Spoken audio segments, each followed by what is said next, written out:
Oh, it's her. This screen found A to Z, Contemporaire, is parked in the shadow of the ruins looming overhead. It's seen better days. This is the one the man pointed to. His friend's lorry. Unlock the door with the key Tommy gave you. You push the key into the lock and turn. It makes a cracking sound. Then the door pops back a few centimeters. You can just open it. The smell of cigarettes and perfume welcomes you. The cabin inside is plastered with old movie posters. Actresses smile from the walls. There's a radio transmitter in the front and a toolbox tucked under the driver's seat. Some tools lie scattered near the pedals. There's something odd about the passenger seat. The seating fabric has been pulled tight over the lower side of the seat where the toolbox should be. Peel off the cover on the passenger seat. Voila! A stack of neatly folded papers has been stashed behind the seating fabric. You see 3 maps depicting a large metropolitan area. It's Revachol. Some of its routes and highways have been outlined with a pen. Fold open the topmost map. This large map displays the elevated motorway called 881. The intake leading to Martinez is marked with a blue X. There's another X on the off-ramp at a place called the Old South. Toll booths at the intakes are marked with a circle. It looks like there are scant few ways of getting onto the elevated motorway that runs over Jamrock, and this person knows them all. Hold open the second map. This municipal map from the 30s displays a complex system of storm sewers underneath a sub-district called the Pox. Old military hospital, right adjacent to the 41st precinct. Look at the third map. The final map displays a labyrinth of service tunnels left over from the construction of Motorway 881. A few routes have been marked with a pen, where the tunnels and sewers surface near the eminent domain and a traffic island in central Jamrock by the lake. Looks like the smugglers have infiltrated the road network belonging to East Motor Tract. Smugglers have infiltrated the motor track. The cluttered cabin of the abandoned lorry offers no reply. If only Lieutenant Kitsuragi were here to help you piece together the evidence. Return the stack of papers under the seat. You stuff the maps back under the seat cover. Better not to leave traces of you being here yet. The movie stars look silently by. Check the pedals. You wedge yourself under the steering wheel to get a better look. Seems like the few tools lying around here, a hammer, a pair of pliers, a rusty wrench, have been casually thrown there by the disorganized driver. But one odd detail does catch your eye. A piece of sandpaper has been glued to the throttle. Sandpaper adds extra grip. It would also rub off the pattern from the driver's right boot sole, matching one of the footprints found from the crime scene, which means that the missing lady driver was present at the lynching. The missing 8th Hardy. Looks like it, yes. She's also the one running the drug trade. What a handful. You've identified the missing 8th person at the lynching. Do you think that Hardy and his boys had anything to do with the drug trade? Not necessarily. The lady driver could have kept the drug trade a secret. You should probably still talk to them, see what they've got to say for themselves. The movie stars are still smiling from the walls. But there's something strange about the passenger seat. The radio transmitter sits on the center console, and the pull-out toolbox lies hidden under the driver's seat.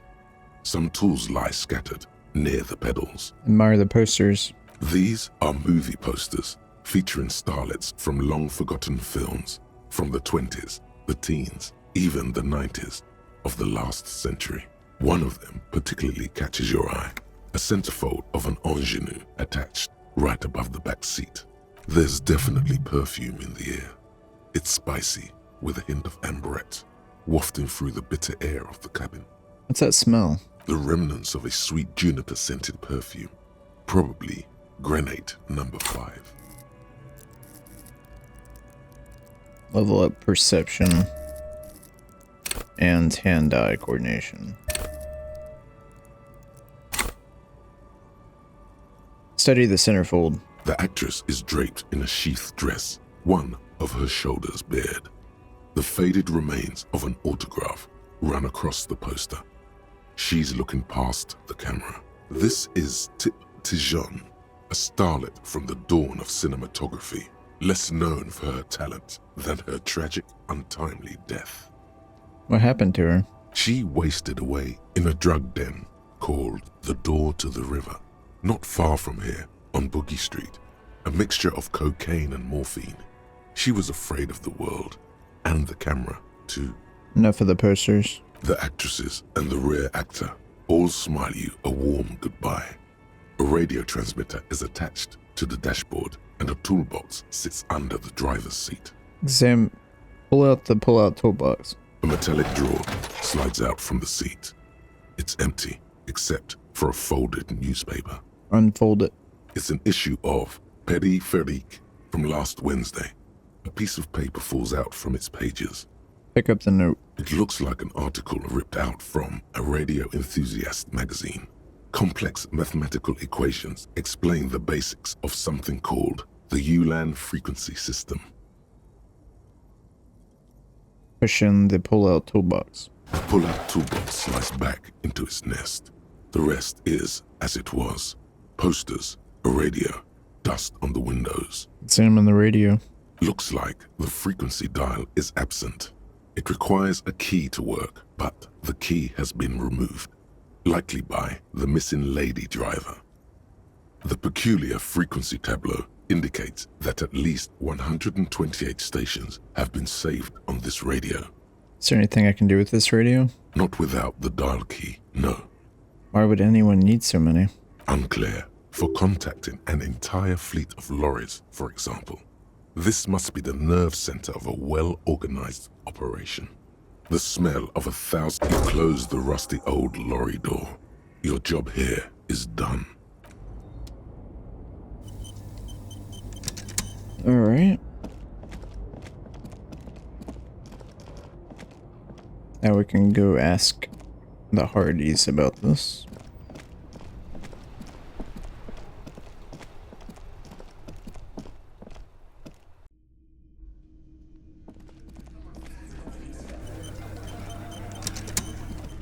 Looks like the circus left town, but the clowns are still here.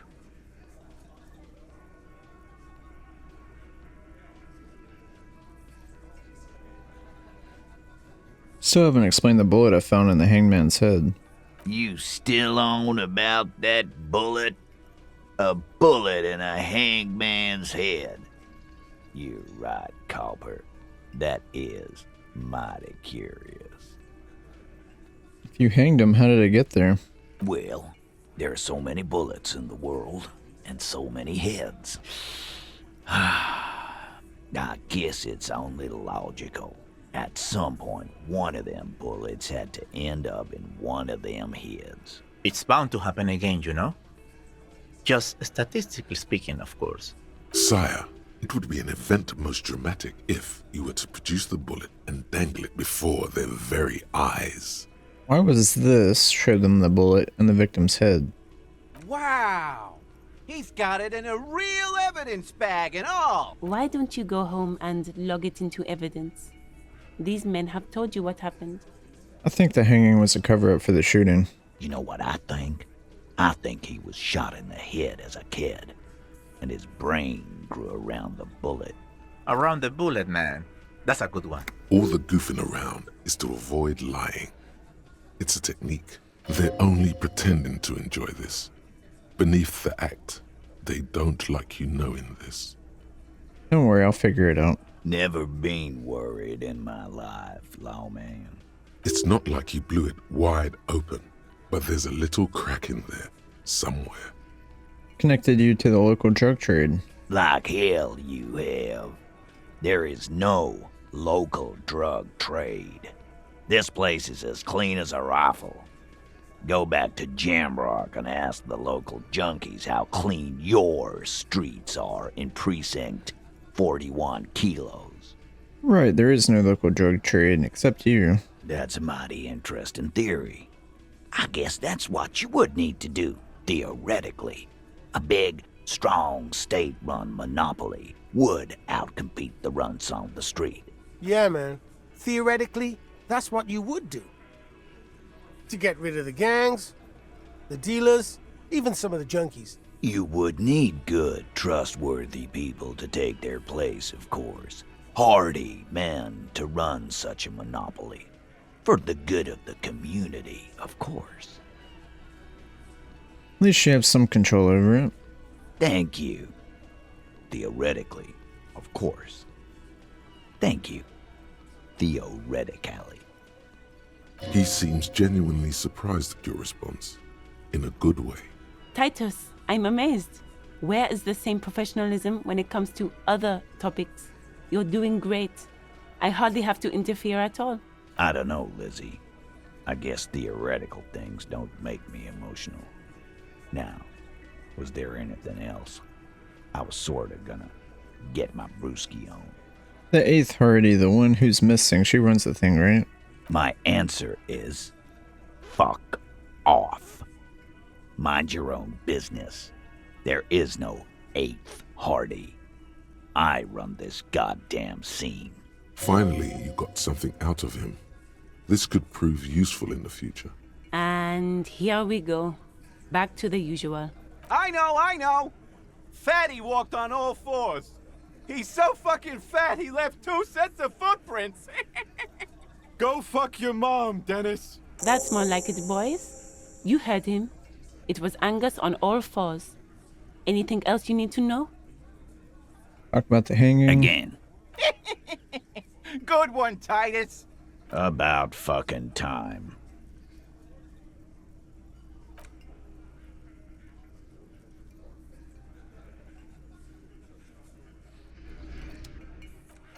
Do another save.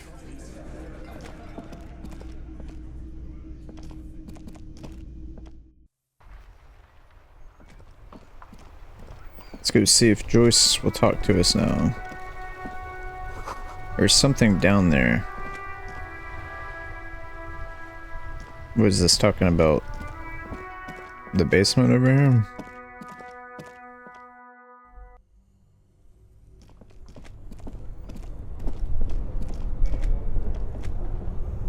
Guess I need the flashlight.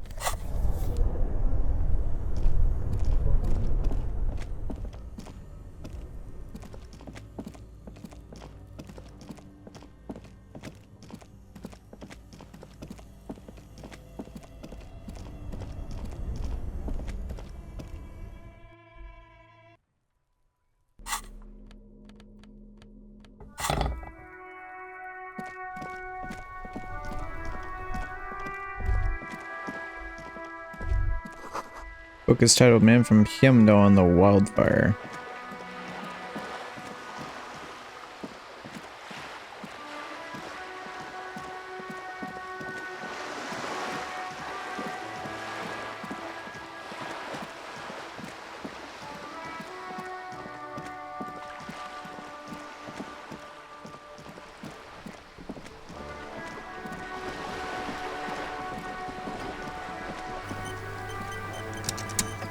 You're back. Good. What can I help you with? Spoke with the lorryman. Yes, my eyes on the harbour have sent word to that effect. What have you discovered? Where exactly are these eyes located? It doesn't really matter. And I do apologise for the surveillance.